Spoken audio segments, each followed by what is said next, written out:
페이지 이게 13페이지가 첫 페이지네요. 이렇게 하시면은 이제 13페이지 곤충의 종수 이렇게 나와 있습니다. 그래서 린네가 모든 동식물에 대하여 현대적인 명명 체계를 만든 이후 이렇게 됐어요. 명명 체계. 종속명으로 이렇게 했잖아요. 그래서 이명법이라고 해요. 두 가지를 나타냈기 때문에 린네가. 그래서 이제 한 100만 종을 이제 기재를 했대요. 그런데 거기 보시면은 동물계에서 하층에 무척주 동물이 약 20만 종이고 뭐 이런 거 숫자 외울 필요는 없는 거고요. 그 중에서 곤충은 약 생물 중에 뭐 절반 이상 차지한다. 그 정도를 알아두시고 지금은 한 3분의 1 정도 된다. 이 정도 알아두시면 되겠습니다. 14쪽 넘어가겠습니다. 14쪽에 보시면 그 곤충의 번성 밑에부터가 중요합니다. 지금 보시면은 지구상에서 가장 풍부하고 다양한 생물군으로 뭐 4억 년 전 그때 이제 생겨나기 시작했다고 합니다. 그래서 15쪽에 보시면은 맨 첫째 줄 곤충은 독특하게 조합된 생태적, 생리적 특성을 지니고 있고 이들 특성이 곤충의 생존에 유리하게 작용해 왔다. 그래서 특성은 외골격 있죠. 외골격. 그 다음에 작은 몸짓, 비행 능력, 높은 번식 능력, 변태, 끊임없이 변화하는 환경에 빠르게 적응하는 능력이 포함된다. 이렇게 돼 있어요. 1회 때도 나고 2회 때도 났죠. 이거 번식.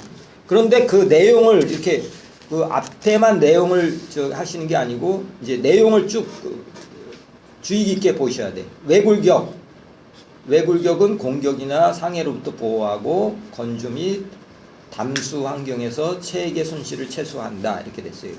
주로 키틴으로 돼 있다. 그렇죠. 키틴으로 돼 있고 보시면 이제 그 외골격이 있기 때문에 이 곤충이 크려면 어떻게 해야 되겠어요? 탈피를 해야 되겠죠. 이번에 탈피 났다 그러죠. 그 몸집이 커지려고 그러면은 탈피를 해야 되는 그런 것도 불편한 점도 있어요. 그래서 변태하고 탈피를 하는 거예요. 그 다음에 작은 몸집이 있는데 작은 몸집은 어떤 게 좋으냐면 밑에서부터 그 8째 줄인가요? 여기 보면은 작은 크기의 또 다른 장점은 생존과 생식에 유리하죠. 그죠? 적은 먹이로도 살아나갈 수 있잖아요. 그 다음에 그 위에 보시면 이제 외골격이 이제 가볍기 때문에 그 일반적으로 몸 길이가 2배 이상 증가하고 표면적이 4배 증가하고 체적과 무게가 8배 증가하기 때문에 곤충이 커질수록 상한선이 정해져 있다. 그 정도도 알아두셔야 되고요. 그 다음에 16쪽으로 가겠습니다. 16쪽에 보시면 이제 비행 능력이 있습니다. 날아다니는 건 뭐냐면은 개체군이 새로운 서식지로 빠르게 확장. 그 다음에 새로운 자원을 활용할 수 있다. 이렇게 됐어요. 이게 날개가 있는 거는 내가 잠깐 진딧물을 예를 들겠습니다. 진딧물 있어요. 진딧물이 있잖아요. 진딧물이 번식을 이렇게 보면은 날지 못하는 그 무시충이 있고 나는 유시충이 있어요. 진딧물이 이제 날개에 대해서 얘기하는 거예요. 근데 진딧물이 환경이 좋아서 그 자리에서 먹을 게 많으면은 날개를 절대 암컷이 이제 번식을 하는데 그 날개 한 거를 번식을 안 해요. 그 날개 낳지를 않는 거야. 이제 태생이라고 그러는데 이제 중간에 날개 없는 거를 이제 만들어내요. 환경이 좋으면. 그런데 환경이 나빠지면 어떻게 되겠어요? 거기에 먹을 게 없으니까 암컷이 신기하게도 날개에 있는 거를 이제 저기를 해. 환경을 다른 데로 날아가서 먹이를 찾아라. 그래서 이게 비행 능력이 그런 것도 있어요. 그래서 그런 것도 이제 주의 깊게 보시면 되고 번식 능력이 있는데 거기 보시면 대부분 알을 낳죠. 곤충은 암컷은 종종 알을 많이 낳고 대부분의 알이 부화하면 이제 높은 수정률도 있다. 그다음에 생활사가 짧다. 이런 게 이제 특징적인데 거기서 주의할 점은 암컷이 저장란이 있다. 저장랑이 있다. 뭐 한번 교미를 하면 그 저장랑에다가 암컷이 그 수컷의 정자를 거기다 보관해 놓는 거예요. 그랬다가 이제 필요할 때 써서 이제 또 알을 이제 내는 거죠. 그러니까 빨리 저기 되겠죠. 번식이 되겠죠. 그래서 1회 때 났던 문제가 뭐냐면은 저정란이 어떤 역할을 하는지 그런 게 났었어요. 그죠? 기억나시죠? 저정란. 이게 번식이 빨리 될 수 있는 요인 중에서 이제 찾으라고 하면 뭐 날개 뭐 이런 것도 있지만은 저정란도 들어간다. 거기 주의하시면 되겠어요. 그러면 또 보시면 마지막으로 수컷이 전혀 없는 종이 있어요. 수컷이 없는 게 있는데 뭐 진딧물이라든가 깍지벌레, 총책, 각닭이 요런 게 이제 수컷이 없는 종을 이제 수컷도 안 만들어낼 경우도 있어요. 그런 얘기고요. 변태가 있습니다. 변태는 밑에서 두 번째 줄 종의 생존, 번식, 분산 이거를 하기 위해서 물리적, 화학적, 행동적 변환을 수반한다. 이렇게 돼 있어요. 그죠? 그 다음에 17쪽에 맨 왼쪽 가보면 생식 및 비행기관이 미성숙 단계에서 점진적으로 발달하고 성충이 되었을 때 기능을 발휘한다. 그래서 몸 조직이 뭐 변화가 느리고 몸 조직을 포함하지 않기 때문에 변태, 불완전 변태다. 그런 것도 있고요. 그 다음에 보다 진화된 게 이제 그 번데기를 이제 만들어내는 완전 변태가 있어요. 이런 거는 왜 그렇게 하느냐에 대한 게 곧 쭉 나와 있어요.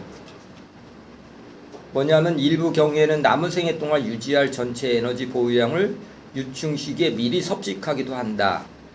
완전히 자란 유충은 번데기라고 불리는 과도적인 단계로 탈피하고 대대적인 내외부 개편을 시작한다.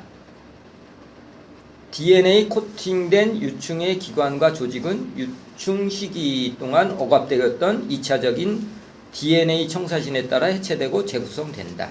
말이 좀 어렵죠. 이런 건 뭐냐면 요번에 시험에 났던 게 뭐예요? 탈피에 대한 게 나왔잖아요. 탈피를 하는 이유는 이제 그 환경에 같은 모양으로 있으면 먹이 같은 것도 같은 것만 먹게 되잖아요. 그죠? 만약에 내가 유충 상태로만 계속 있다고 그러면, 벌레로 있다고 그러면, 유충들은 대부분 뭐 잎사귀 같은 걸 좋아하는데, 그것만 같은 종들만 이렇게 변태 안 하고 있으면은, 먹이 같은 게 경쟁이 있을 거 아니에요? 그러니까 막 서로 이제 변태를 하는 거예요. 변태해갖고, 유충일 때 좋아하는 게 또 뭐 성충일 때 틀리잖아요. 그러니까 먹이 같은 걸 분산시킬 수 있잖아요. 이런 게 변태를 하는 거예요. 변태하는 이유가. 그런 거를 이제 생각하시면서 읽으셔야 돼. 그러니까 DNA 얘기 나온다 이러면 변태 얘기 나와야 되고, 또 탈피가 나오면 뭐를 생각해야 돼요?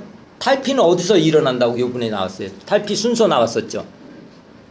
그 진피세포라고 있어요. 바깥에 외골격을 이렇게 쭉 보면 외표피, 외원피, 뭐 내원피, 진피, 기저막 이렇게 돼 있어요. 그죠? 바깥에부터 이렇게 하면.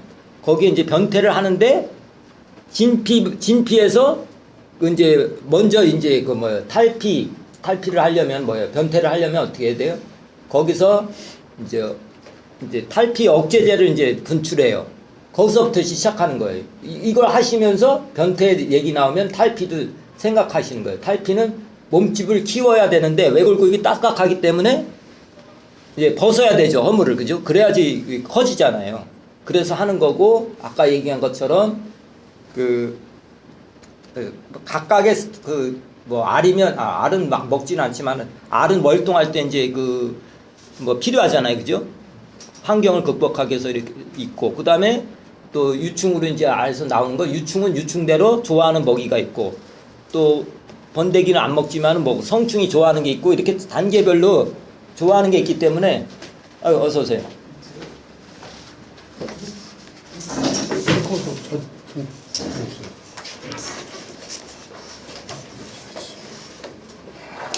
먼 데서 오시냐고.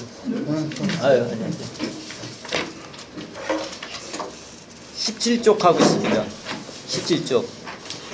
지금 왜 항상 나오는 얘기 있잖아요. 곤충이 왜 번성하는가? 지금 외골격, 작은 몸짓, 비행 능력, 번식 능력, 변태에 대해서 얘기를 하는 거예요. 변태가 중요해요, 그죠? 변태하는 능력, 아니 왜 하는 건가에 대한 거를 쭉 읽어보시면 되겠습니다. 그래서 그 곤충강의 27개 목 중 9개 목만 완전 변태를 겪지만 이들 9개 목은 현재 살아있는 모든 곤충의 약 86%를 차지한다. 많은 거죠. 엄청나게. 완전 변태하는 게. 목은 얼마 안 되지만 실질적으로 차지하는 게 전체로 본다면 차지한다. 이러한 다륙 유형은 미성충, 유충과 성충이 다른 유형의 먹이를 섭식하고 서로 다른 환경의 자원을 이용하고 심지어 다른 서식지를 점유할 수 있음을 의미한다. 그러니까 먹이 얘기했죠. 아까 또 환경도 다 들리죠. 알 같은 경우는 그 서식지가 틀리잖아요. 그죠? 성충하고 알 있는 데하고 틀리잖아요. 그죠? 이런 공간도 확보를 하려고 이렇게 그 이제 변태를 하는 거예요. 그다음에 서로 다른 먹이하고 서로 다른 자원 이런 게 나오면 변태하고 관계된 거란 얘기죠. 그 다음에 이제 환경 적응 능력에 대한 거는 이제 계속 나왔으니까, 넘어가겠습니다. 거기 넘어가고, 어느 정도 되실 거예요. 요 앞부분은, 그죠? 그럼 이제 그 19쪽에 보겠습니다. 이게 19쪽에 보면 표가 있어요. 13개 계급으로 나눠요. 맨 밑에부터 보시면, 아종, 밑에서부터 보세요. 아종이 있고 종이 있고 우리 어릴 때 종속, 과목, 강문계 이렇게 오셨잖아요. 그런데 아종부터 시작해요. 아종, 종 밑에 아종이거든요. 그 다음에 속이 있고 아속이 있고 그 다음에 속, 족이 있고 아족이 있고 족이 있고 악과, 과, 상과, 아목, 목, 아광 이런 식으로 밑에서부터 올라가요. 그 린네가 얘기했던 건 뭐예요? 이제 이명법이라는 게 어떤 거를 표시하는 거예요? 속하고 종을 표시하는 거예요. 그죠? 종속명, 속종명 이렇게 나타내는 거예요. 앞에 속을 나타내고 뒤에 종을 나타내고 이렇다는 얘기죠.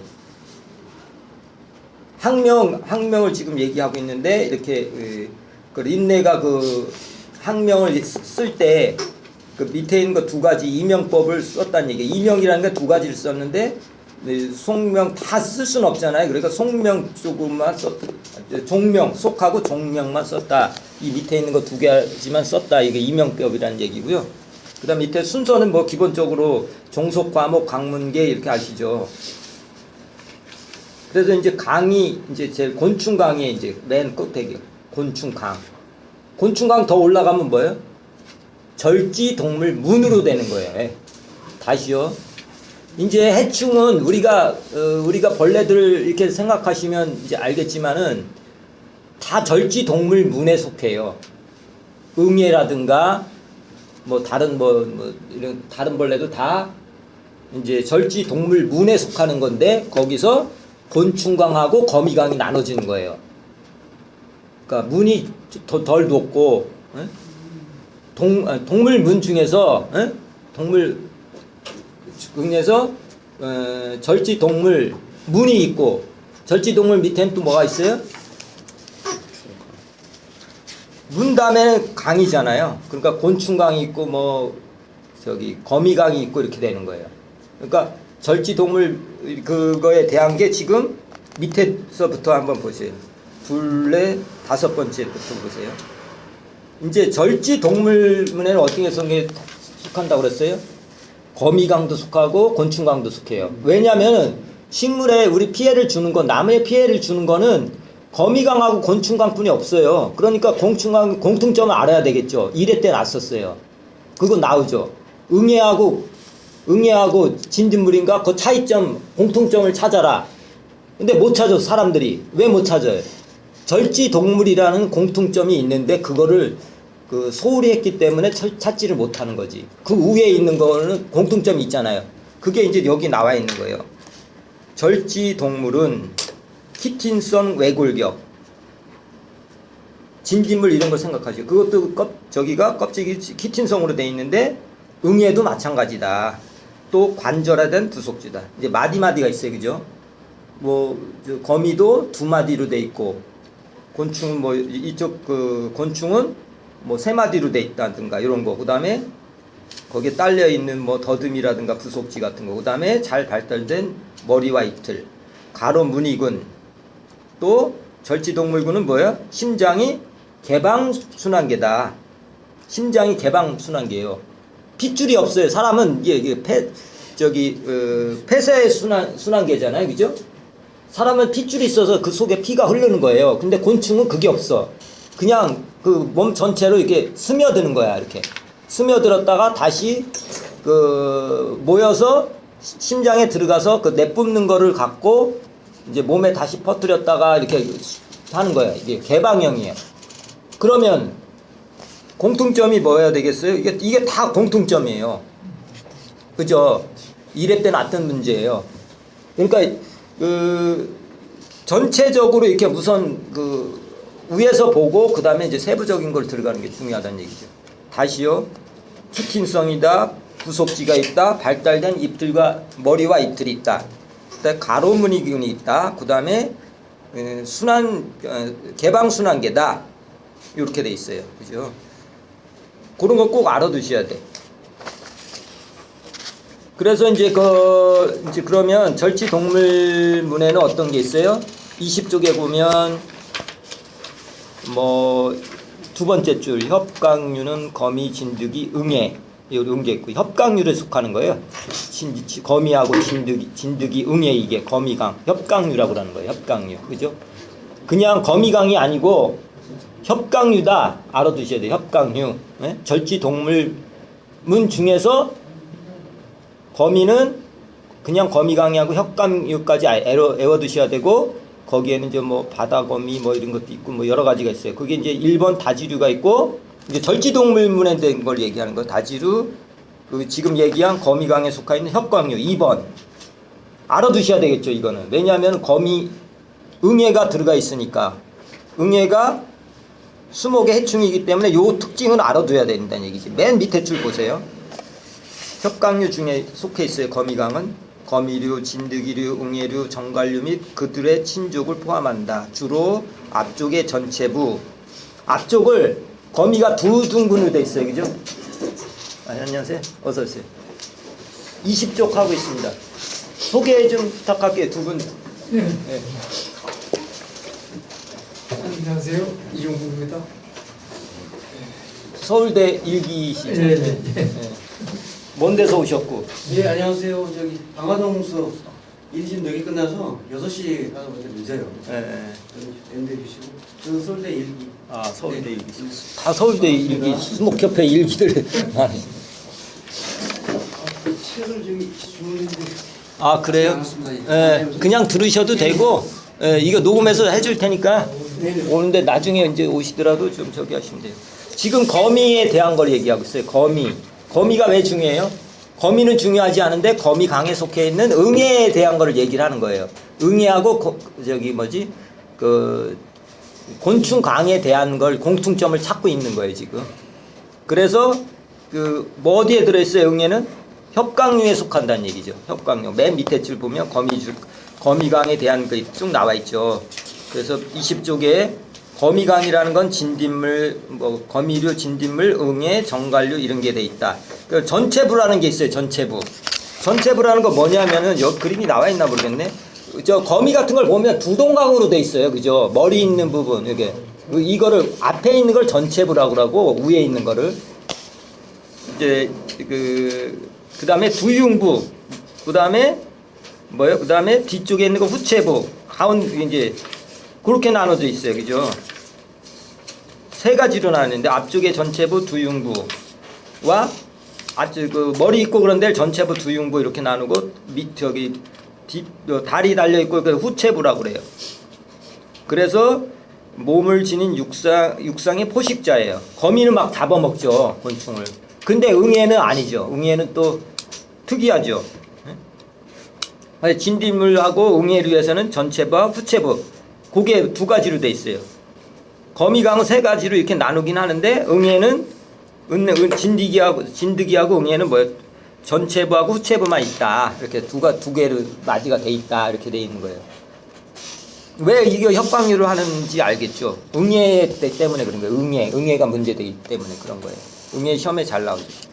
이게 이제 절지동물문이고 그 21쪽에 보면 이제 법각각류라고 있는데 이게 이제 곤충에 대한 거예요. 곤충에 이제 이거는 범각각류라고 불러요. 범각각류. 법각각류는 혈통은 씹는 잎틀, 큰 턱을 중요해죠. 큰 턱을 갖고 있다. 여기에는 갑각류, 곤충류 및 그들과 가까운 친족이 포함된다. 그래서 각각류는 뭐 피해를 많이 안 주니까 그냥 지나가고 육바리류가 중요하겠죠. 이제 지금부터가 이제 곤충에 대한 거죠. 이제 본격적으로 우리 많죠. 그걸 쭉 읽어보셔야 돼요. 머리, 가슴, 배 세 가지 기능으로 나눴고 머리는 겹눈과 한 쌍의 더듬이가 있다.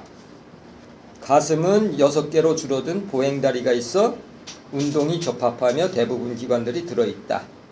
배는 외부 생식기를 제하고 마디에 부속지가 없다. 중요한 거죠. 마디에 부속지가 없다. 외부 생식기에는 부속지가 있는데 뭐 벌 같은 거로 친다면 침이라든가 진딧물에 있는 뿔관이라든가 이런 게 있는데 마디에는 부속지가 없다. 그 특징이죠. 지금 마디에 대한 걸 얘기하는 거예요. 마디에는 부속지가 없어요. 끝부분 외부 생식기 외에는. 그 다음에 뭐 이거 시기도 알아두면 좋겠죠. 네, 그 대본기 후기에 뭐 이렇게 가장 생긴 거는 대본기 후기다. 곤충이 생긴 거는 언제요? 우리 이거 나온 게 6발 곤충이 다 저기잖아요. 다리가 6개인데 대본기에 나왔다. 그 정도 알아두시면 되고 이제 6개 다리를 지닌 거는 뭐 절지 동물을 곤충으로 간주했다. 이렇게 돼 갖고 이제 곤충 강으로 이제 만들어 놨다. 거기 보면은 3개 밀접한 걸 그룹을 또 나눴어요. 곤충류 중에서는 납바리하고 존부치, 톡토기. 톡토기가 요게 3개가 같은 비슷한 점이 있어서 묶어놨고요. 나머지는 이제 또 다르게 묶어놨어요.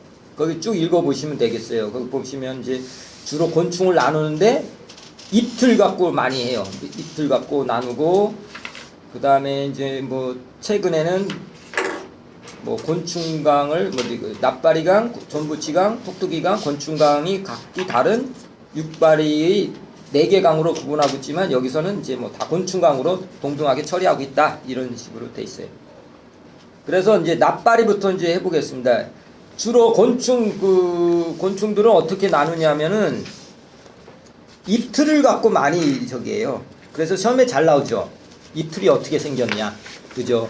씹는 형이냐, 뭐 흡간형이냐 뒤에 많이 나오는데 이제 그거 갖고 많이 나눠요. 그래서 이제 1번 납바리목은 뭐 이제 해충이 아니니까 그냥 저기 할 때 이제 읽어보시면 되겠어요. 22쪽으로 넘어가면 납바리는 뭐 밤에 활동을 많이 하나 봐요. 뭐 그런 것도 있고 습한 곳에 됐다.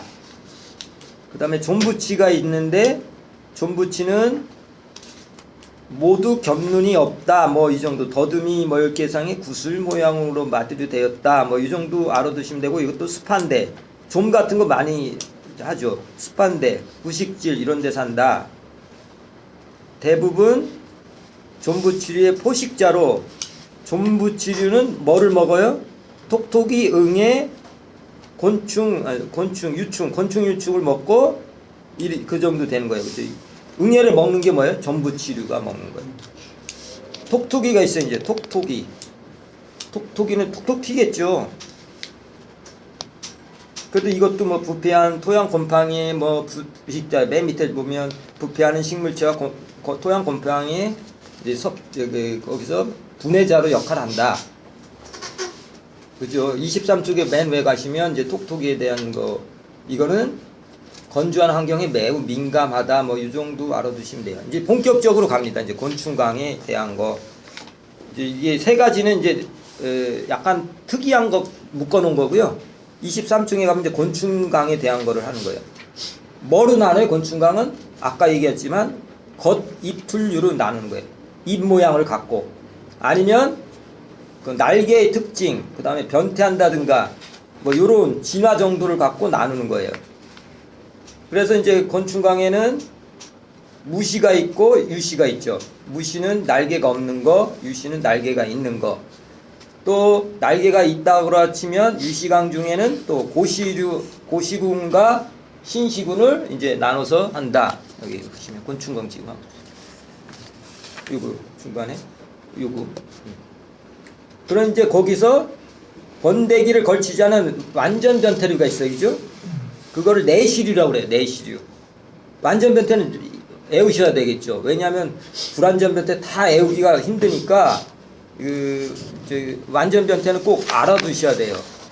그래서 이제 내시류 24쪽에 보시면 한번 보세요. 24쪽 맨 그 오른쪽에 뭐 표 오른쪽에 이렇게 보시면 내시류가 있어요. 완전 변태. 완전 변태 하는 걸 내시류라고 그랬어요. 그래서 풀잠자리목, 딱정벌레목, 부채벌레목, 밑들이목, 날도래목, 나비목, 파리목, 여룩목, 벌목 그렇게 돼 있어요. 중요하죠. 그 다음에 그 옆에 이제 그 불완전 변태하는 외시류의 특징은 좀 그 위에 것만 알아두면 되겠어요. 두 가지로 나눠요. 메뚜기 계열이 있어요. 씹는 형. 아까 이틀 갖고 또 나눈다고 그랬잖아요. 예? 그러니까 씹는 형, 메뚜기는 씹는 형. 이제 외시류가 하는 거예요. 외시류. 내시류는 지나가고 여기에 보시면 예, 그 불완전 변태하는 거를 어떻게 또 나눠요? 이틀 갖고 나눈다고 그랬어요. 그죠? 씹는 거 메뚜기형이라고 그래요. 거기 보면 뭐 흰개미, 붙임목, 박기, 사마귀 이런 게 다 씹는 거래요. 메뚜기, 대벌레. 요렇게 앞에 부분에서 개요를 잡고 나가야 돼. 그래야지 나중에 각 그 저기마다 물어볼 때, 각 해충 물어볼 때 이 대표적인 자기 그 그룹에 속해 있는 특징을 다 갖고 있는 거잖아요. 그죠? 문제가 나잖아. 그러면 1회 때 보면은 다음 중 뭐 잎틀 연결이 잘못된 거 씹는 형하고 연결해 놓고 뭐 핥는 거 하고 놓고 그러면 이거부터 분류를 해야 되겠죠. 이거를 분류할 줄 알아야 되겠죠. 그러니까 불완전 변태에서 메뚜기 형은 씹는 형이고 노린재 형은 뭐예요? 기본적으로 침이 있어가 빠는 거예요. 예, 찔러서 먹는 거예요. 어디가 있어요? 총체벌레 나왔죠. 전번에 시험에. 그 다음에 다듬이 벌레목, 이목, 이 같은 것도 그런 거예요. 그죠? 빠는 거죠. 이가 어떻게, 어릴 때 이 같은 게 어떻게 먹는 거 생각하셔요. 그리고 노린재 계열은 빠는 거예요. 빠는 게 중요해. 총체벌레하고 노린재가 있어요. 노린재가 제일 중요하잖아요. 우리 그 저기 해충 중에서 노린재 많잖아요. 다 노린재, 다 매미나 뭐 진딧물 같은 게 다 노린재에 들어가는 거예요. 뭐야? 씹는 잎틀이 어때 모양이? 빠는 형으로 돼 있죠. 이렇게 외시류는 또 나누는 거예요. 한 번 더 가서 읽어보시고요. 그 다음에 이제 무시야강, 밑에 이제 무시야강은 그 말 그대로 이제 날개가 없는 거예요. 그죠? 그래서 뭐 무시야는 뭐 그 표 뭐 1- 다시 한번 보겠습니다. 이 표. 무시야강 보면은 돌존못하고 존목이 있어요. 그죠? 그 다음에 이제 고시류라 그래서 날개는 있는데 접지 못하는 거. 잠자리 같은 거, 하리사리 같은 거 날개를 못 접어요. 어릴 때 우리 잡으면 날개를 억지로 이렇게 사실은 잡아서 이렇게 들고 다녔지만은 날개를 못 접는 거예요. 그래서 날개를 못 접기 때문에 고시. 날개를 접을 수 있는 건 신시잖아요. 이제 옛날 방식으로 이제 하는 게 잠자리 그렇게 나누면 되겠고요. 그 다음에 이제 28쪽, 뭐 26쪽, 27쪽까지 27쪽 가겠습니다. 돌존목 같은 거는 그렇게 중요하지 않은데 뭐 내면 또 어떻게 해야 되죠? 다 할 수는 없잖아요. 근데 해충은 아니기 때문에 뭐 어떻게 날지 안 날지는 모르겠고 아무튼 읽어보시고 27쪽 유시야강이 이제 중요하니까 해충 중에서 다 유시야강이잖아요 거의. 그래서 이제 쭉 한번 읽어보겠습니다. 거기 보시면 언제 어디서 어떻게 날개가 진화하였을까? 완전한 날개를 가진 종의 조상형에 대한 확실한 증거가 없이 석탄기에 나타났다. 아까 대본기라고 그랬나요? 곤충이 나타나는 거는 이건 석탄기 때 나타났어요. 본격적으로 날개가 달리기 시작한 거는 그때서부터 되고, 그 날개는 어떤 거냐면은 가슴의 기문을 덮는 체표의 피부판이 확장되어 이제 덮개를 한 거죠. 덮개 이렇게 되다가 뭐 확장돼서 이제 날개가 발달했다. 날개가 어떻게 발달됐어요? 외골격에서 변형이 돼서 이제 나타난 거예요. 날개가 외골격에서, 이 뒤에 나오지만 외골격에서 날개가 나온 거란 얘기죠. 요번에 날개 나왔다고 그랬던데 시험에, 그죠? 날개 뭐가 나왔던 거예요 시험에? 날개는 어떤 거냐면 요걸 이해하셔야 돼요. 가슴의 기문을 덮는 체표의 피부판이 확장돼서 앞서 있던 다리 근처의 부속지가 확장되고, 그래서 등판이 옆쪽으로 확장된다. 뭐 우리가 좀 복잡한데 아무튼 외골격이 이렇게 이제 그 날개로 된 거예요. 외골격이 변형이 돼서 그렇게 알아두시면 되고, 넘어가겠습니다. 넘어가고 28쪽으로 가겠습니다. 28쪽 세 번째 줄 날개 구조 심액. 날개 그 보시면 이렇게 그 혈액이 흐르거든요. 근데 약간 줄 같은 거 있죠. 잠자리 잡으면 약간 검은 줄 같은 게 그 심액이에요. 심액이라고 그러거든요. 날개 구조 심액 비행 기작에 관한 비교 형태학을 바탕으로 비행 능력은 곤충강에서 한 번만 진화한 것으로 보인다. 이렇게 되고, 현존하는 모든 목은 날개 달린 조상의 후손이라고 믿기 때문에 유시아강으로 이제 이렇게 나눴다고 그러는 거고, 그 다음에 그 날개의 발달과 동시에 최초의 유시 곤충도 성숙하면서 몸의 형태가 점진적으로 변화했다. 그러면 날개와 외부 생식기는 미성숙 단계에서 자라지만 성충 시기에는 최종적으로 탈피한 후에만 완전히 기능을 발휘한다. 자라고는 있지만, 그러니까 특징이 뭐예요? 날개는 외부 생식기하고는 자라고는 있지만은 실제로 쓸 수 있는 거는 성충이 됐을 때 쓴다는 얘기예요. 몸 모양의 이러한 점진적 변화를 불완전 변태라 한다. 이렇게 돼 있고, 불완전 변태는 뭐예요? 새끼라고 믿지 않고 약충이라고 불러요. 그죠? 불완전 변태하는 게 약충. 완전 변태는 유충 이렇게 부르죠.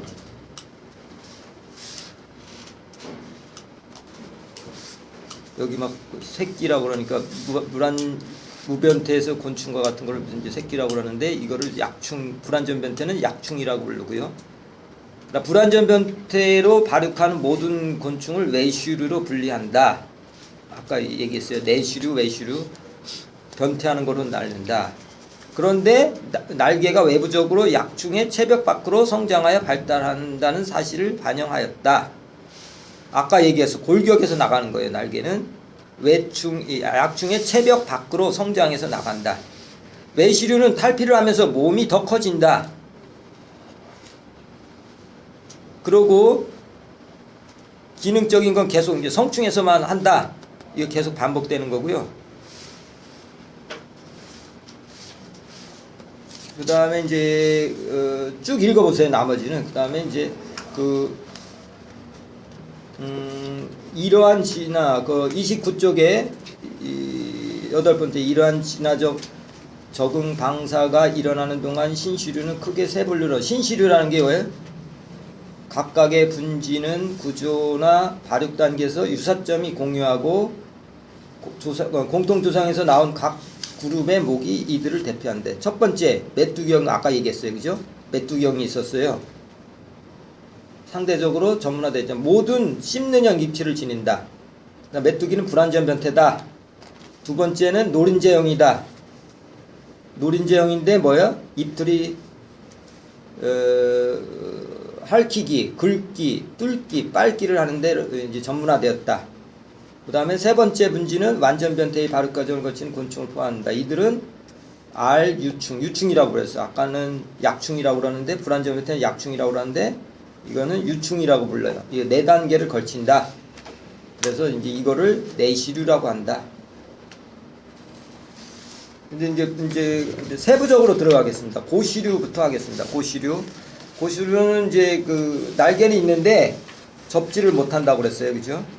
근데 이거 고시류는 하루살이하고 뭐예요? 잠자리가 있다고 그랬어요. 그 중간에 보시면 이거 잠자리 같은 거 유충은 다 이제 물속에서 사니까 아가미도 있고 막 그렇죠. 그렇죠. 그런 내용이 쭉 있어요. 아가미가 있다. 그런 거 쭉 읽어보시면 되고, 하루살이는 맨 밑에 줄 있어요. 하루살이는 날개가 생긴 후 다시 탈피하는 유일한 곤충이다. 특이한 건 또 외우셔야 되죠. 하루살이는 날개가 생긴 후는 다시 탈피하는 유일한 곤충이다. 날개가 생긴 후에도 탈피라는 게 뭐예요? 하루살이다. 그 정도는 알아두시면 돼요.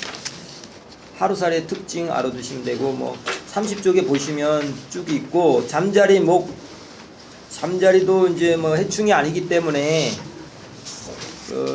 저기 하는데,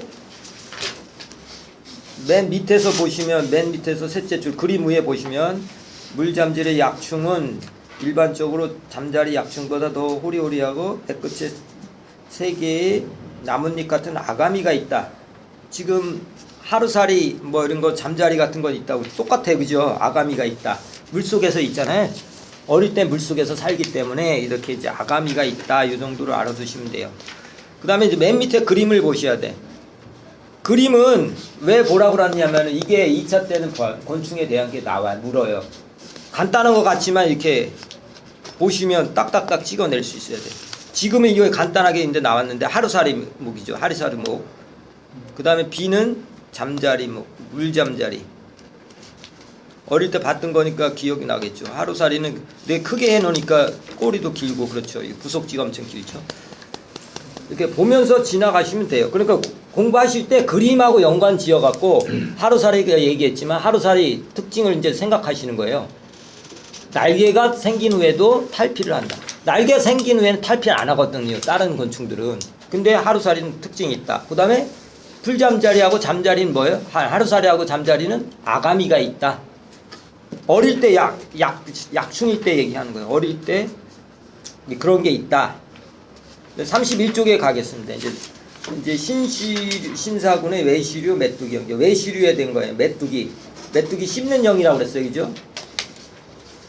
메뚜기 이빨로 이렇게 씹는 거잖아요. 메뚜기는. 그래서 이제 강도래 목이 있어요. 메뚜기형에 강도래 목이 있고, 그 다음에 강도래 목은 뭐 그 밑에 보면 그 흰 개미 붙임목 위에 보면 뭐 하루살이 약충과 다른 작은 수소곤충의 포식자이다. 강도래 성충은 일반적으로 그들이 우아한 하천과 강 유역에서 발견된다. 강도래. 신시 중에서도 이게 사는 게 뭐야? 포식하고 성충은 잘 알지 못하고 뭐 조류나 지류가 사는 지면에 많다.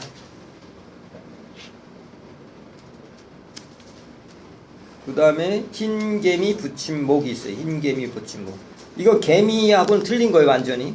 흰개미 붙임목. 이름만 비슷하다고 되는 게 아니고 완전히 이거는 저기 외시류잖아요. 외시류. 입도 이제 씹는 형이고 그런 거 알아두시면 되고요. 그래서 32쪽에 보면 그림 한번 보세요. 강도래목. 이게 뭐 강도래목이죠. 우람바단인가 뭐 왜 불교에서 얘기하는 뭐 그런 거 그거 낳는 거 아니에요? 그렇죠. 그거 알고 계세요? 강도래목 그거 아니에요? 우담바란가 그거 아니에요? 이게 강도래목에 속하는 거 아니에요? 아니요. 틀려요? 아니에요. 그게 아닌가 보다. 강도래목은 이렇게 생겼습니다. 약간 그게 아닌가 보다. 그럼 풀잠자리가 그렇게 된 거예요. 풀잠자리 목이 그러고요. 그런 거예요? 예. 이거 강도래목은 그 우리나라의 그림 위에 보시면 우리나라에서는 흰개미 부치과에 속한 침입종 흰개미 부침만 보고되고 있으나 그 발생은 확인되고 있지 않다. 흰개미 부침과에 속하는 지금 이제 그 설명이었고요. 그 그림은 강도래목하고 그 옆에 있는 게 흰개미 부침목인 거예요. 그죠? 근데 박기목으로 가겠습니다. 박기도 뭐 해충은 아니기 때문에 분해자 역할을 해요. 그죠, 그죠? 분해자 역할 하죠, 이거는. 그래서 그런 얘기가 있고요. 시간 나시면 그거 뭐 바퀴목에 대한 걸 쭉 읽어보시면 되겠고, 중간에 보시면 흔히 뭐 와터버그스로 알려진 박기류는 분해자이거나 잡식성이다 이렇게 돼 있죠, 그죠? 그 다음에 알 날 때 어떻게 나요? 덮개 물질이 분비되어서 알을 싼다, 그런 것도 있고요. 근데 이제 덮개 싸는 거는 사마귀류가 그렇다는데 이것도 박기류도 그렇다, 그 정도 알아두시면 돼요. 지금 흰개류면은 그 33쪽에 밑에 저기 네 번째 줄, 흰개미류는 진정한 사회적 행동을 보이는 유일한 불완전 변태 곤충이다. 흰개미류. 완전 변태하는 그 개미류 말고 흰개미류는 이것도 사회적인 곤충이다. 불완전 변태 곤충이다. 이렇게 되시면 되겠어요. 그 다음에 사마귀 목으로 가겠습니다. 사마귀 목. 사마귀 목은 그 머리가 삼각형이다, 뭐 잎틀이 씹는 형이다 이렇게 되고, 박기류하고 뭐 비슷하다 이렇게 알아두시면 돼요. 박기류는 야행성인데 사마귀는 단지 주행성이다. 생김새나 이런 거는 거의 비슷한데 뭐 그 정도 차이나 알아두시면 돼요. 메뚜기 목입니다. 지금부터 이제 해충에 대한 게 이제 나오니까 본격적으로 이제 잘 보셔야 되겠습니다. 메뚜기 목은 그림 그 위에 세 번째 줄, 메뚜기 목은 석탄기 중기에, 석탄기죠, 곤충 나왔던 게 석탄기 중기에 발생한 것으로 보인다. 이 모기에서 현존하는 종 대부분은 띠기에 적응되어 변형된 뒷다리를 가지고 있다. 육상의 초식자이다. 이렇게 돼 있고, 막질이다. 막질. 소리를 내고 감지할 수 있다. 그렇게 돼 있고, 이제 34쪽에 대벌레목으로 가겠습니다. 대벌레목. 대벌레목은 엄청 기른 거잖아요. 그 35쪽에 그림 있는데 그렇게 생겼는데, 대부분의 종이 시식성이다. 그죠? 입 갉아먹죠, 많이. 그래서 시식성이다. 대부분이 호리호리한 원통형이고 어린 가지와 나뭇가지 색을 닮은 윗태색을 띈다. 잎사귀 벌레류의 종들은 복부가 넓고 평평하고 다리는 옆으로 확대되어 있으며 녹색 황상이 띄어 나뭇잎과 흡사하다 이렇게 돼 있고, 대부분의 대벌레는 뭐예요? 단시형이라고. 단시형. 2차적으로 날개가 없어진다. 큰 거는 30cm까지 자란다네요. 암컷은 발달된 산란관이 없기 때문에 대부분의 다른 메뚜기형 곤충과 같이 기주식물의 조직 속에 알을 끼워 넣을 수가 없다. 그래서 알을 엄청난 높이에서 낱개로 지면에 떨어뜨린다. 식엽성이라는 거 해야 되고요. 그거 알아두시면 되겠습니다.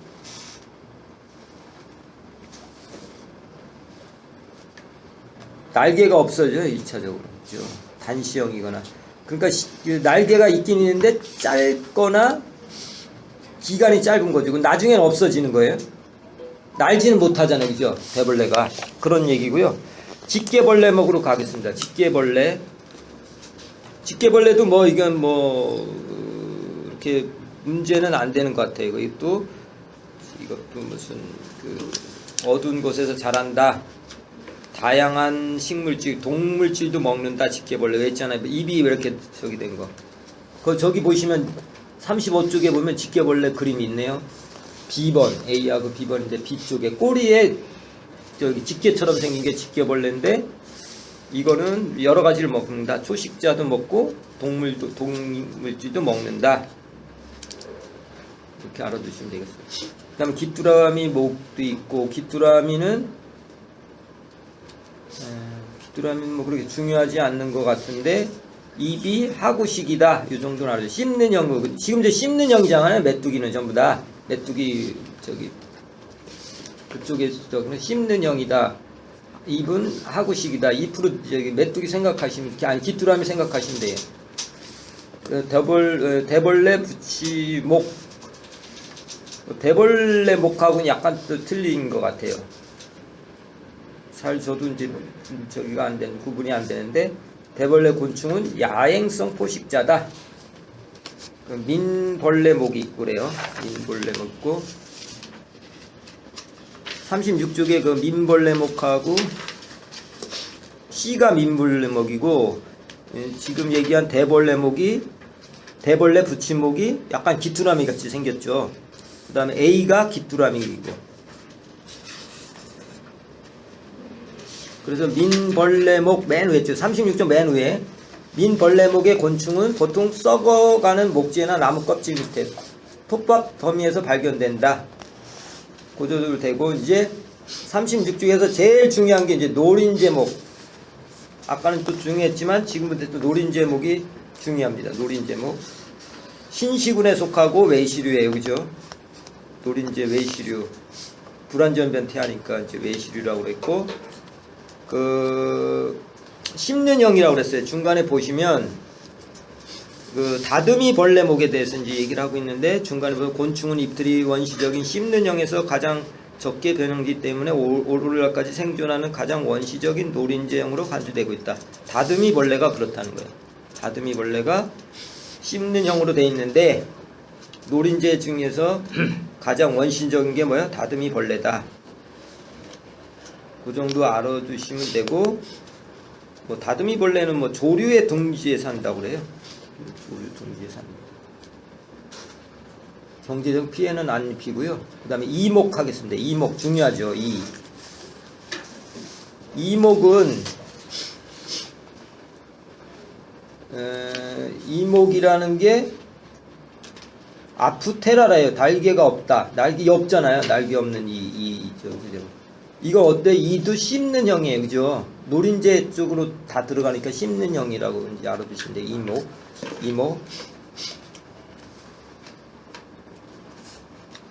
이목 곤충은 모두 날개가 없고 조류와 포유류 외부에 기생한다. 이렇게 돼 있고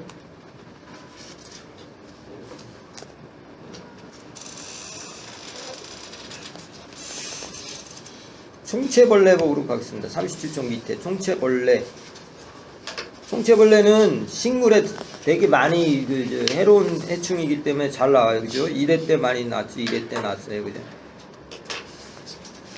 형태 알아두셔야 되고요. 그 다음에 38쪽으로 가겠습니다. 38쪽 총체벌레 네 번째 줄 총체벌레는 일반적으로 작은 곤충이다. 대부분 종은 식물체의 조직을 섭식하지만 종종 꽃차례에서 일부 종은 응애와 다양한 소형 곤충류의 포식자이다. 총체벌레는 뭐예요? 응애를 먹어요. 응애를 잡아먹어요. 그래서 천적으로도 많이 쓰는 게 있는데 많은 종이 단위생식을 한다. 단위생식이 뭐예요? 교배를 안 하고 교잡을 안 하고 이제 그냥 저기 하는 거예요. 크는 거예요. 그래서 이제 총체벌레는 불완전 변태임에도 불구하고 뭐 완전 변태의 과정을 걷는다. 그런데 이제 뭐 번데기가 있나 봐요. 근데 완전히 뭐 완전 변태하고 불완전 변태 중간형으로 생각하고 있나 봐요. 그런데 그거는 중요하지 않고 거기 보면 그 그림 위에 세 번째 총체벌류가 식물체 특히 공류, 과체류, 정원수의 심각한 해충이다. 섭식활동으로 식물체의 변형, 식흔, 수확량 감소 및 일부 경우에 식물 병원균을 전파한다. 중요하죠. 아까 뭐 잡아먹는다는 것도 응애 잡아먹는 것도 중요하고 식물 병원균도 한다. 아까 포식성 초체류는 응애를 잡아먹는다. 그래서 소형 곤충류의 밀도를 조절하는 유익한 종이다. 이제 38쪽 노린제목으로 가겠습니다. 노린제목은 노린제 중에서 가장 마지막 목 진화가 이제 잘 된 거죠.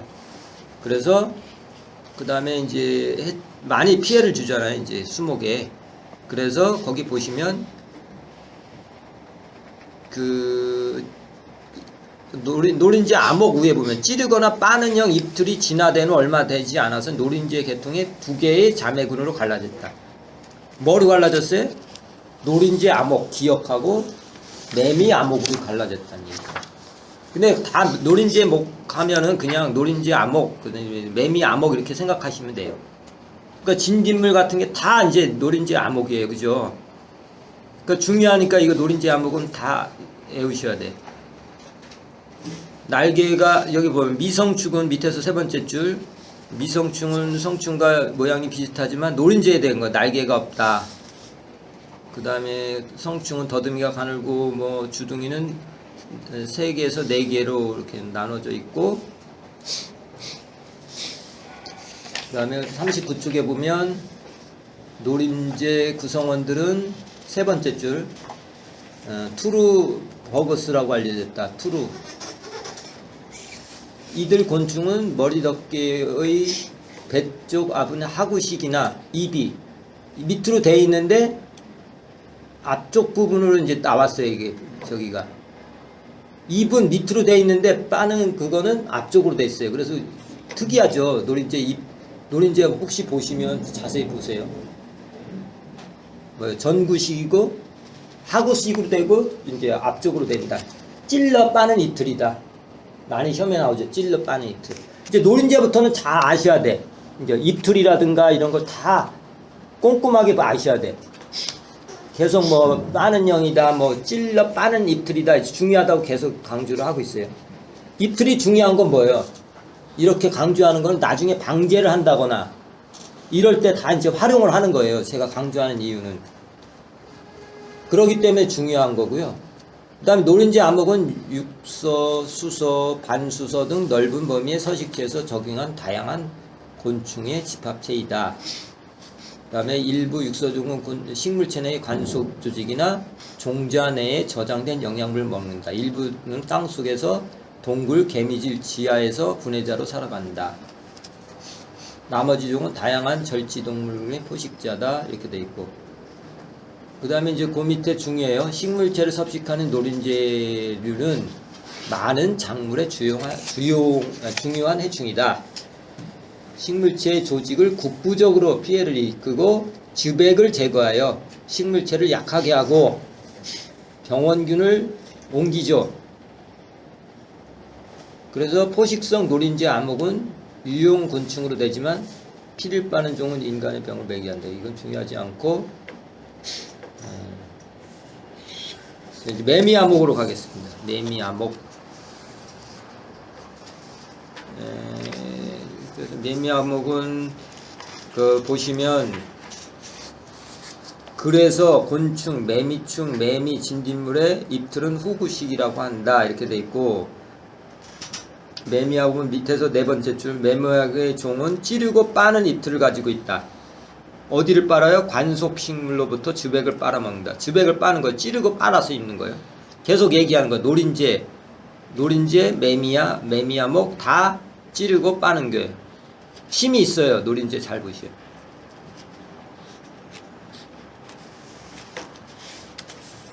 그래서 그 다음에 그 세 번째 줄 맨 끝에 약충으로 지하에서 살며 수목이나 관목의 뿌리에서 섭식한다. 이런 것도 있어요. 매미가 어떻게 돼요? 그런 거 어떤 문제가 나왔던데, 매미가 뿌리를 어떻게 해요? 빨아먹죠. 예. 그래서 지하에 있을 때, 어릴 때는 땅속에서 한참 있는다잖아요. 그러면서 뿌리에 해를 입히는 거예요.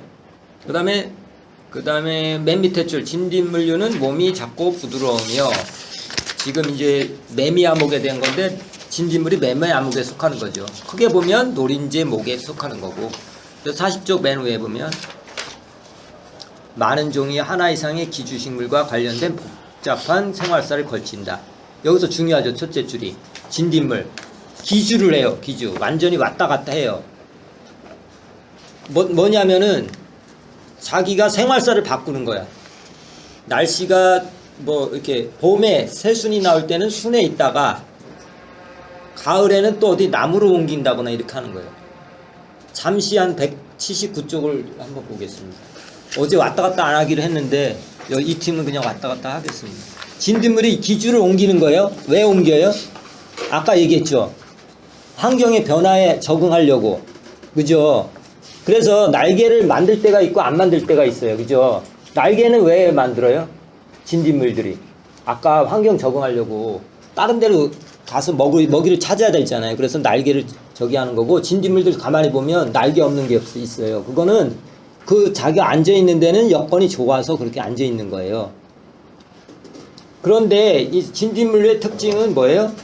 기주를 왔다 갔다 한다는 얘기예요. 기주. 보시면 목화진딧물, 복숭아진딧물, 떼죽납작진딧물, 뭐 진딧물 쫙 있죠. 근데 이거 중요해요. 이게 목화진딧물이 제일 많이 나오니까 한번 봐요. 오이하고 고추가 중간 기주예요. 맨 위에 보시면 그죠? 179쪽 하고 있습니다. 거기 보면 목화진딧물이 맨 위에 보면 5월부터 10월까지는 주로 있어요. 그죠? 그 다음에 무궁화로 가요. 또 이제 무궁화로 가요. 무궁화 가서 뭐예요? 무궁화 눈 같은 게 순이 이제 약하니까 눈 같은 데 가서 저기를 해요.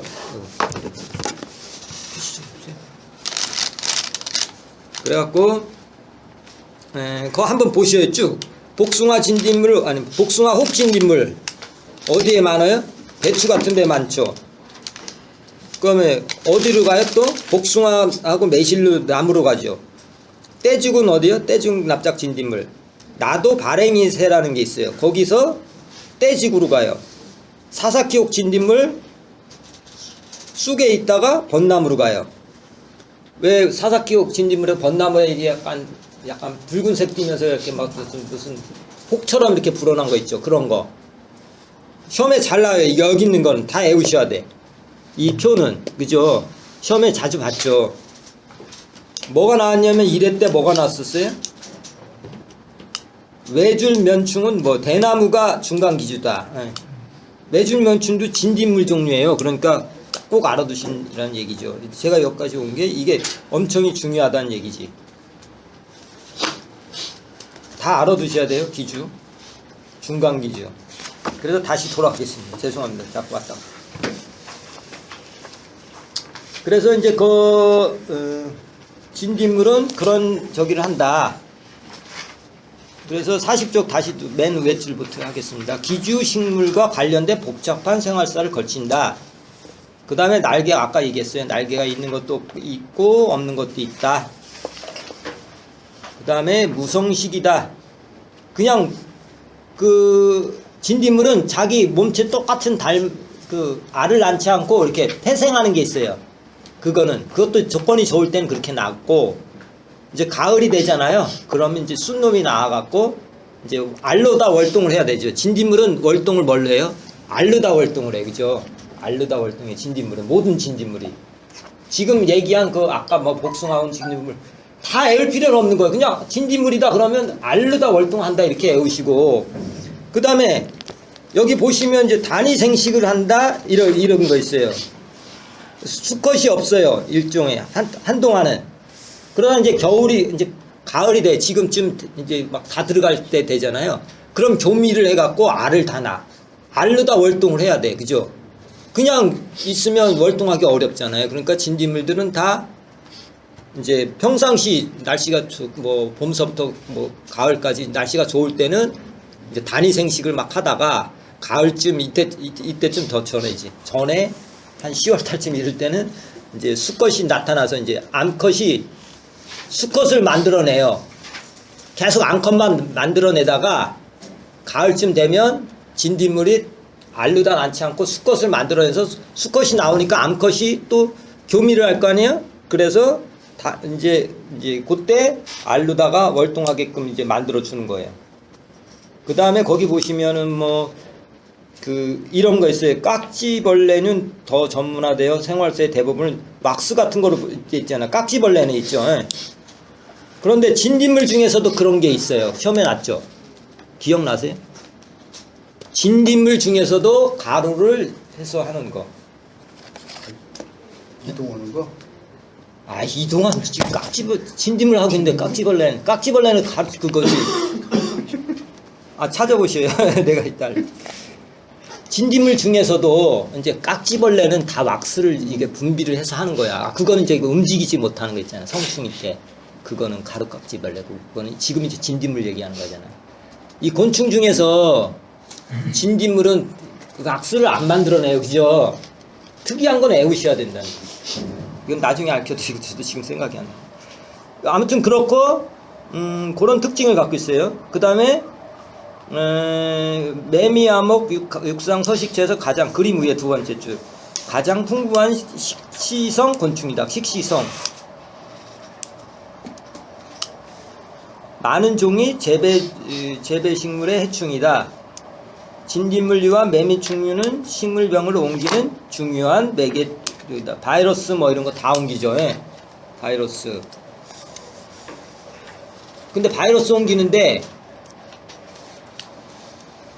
그렇게 알아두시면 되고 이거 그림 한번 보시죠. 그림 어떻게 생겼나? 매미암목의 매미류, 멸구류, 매미충. 그 다음에 진딧물의 나무이도 진딧물 암목에 속하죠. A는 나무이, B는 가로이, 그 다음에 C 진딧물, D 깍지벌레. 이렇게 기본적으로 좀 알아두시면 되고요. 조금만 하고 쉬겠습니다. 조금 참아주시고요. 지금 8시가 넘었네. 조금 쉬었다 할까요? 5분 정도? 네, 그렇게 하시면 돼요. 요 정도 속도로 나가면 되겠어요? 법대로 하세요. 근데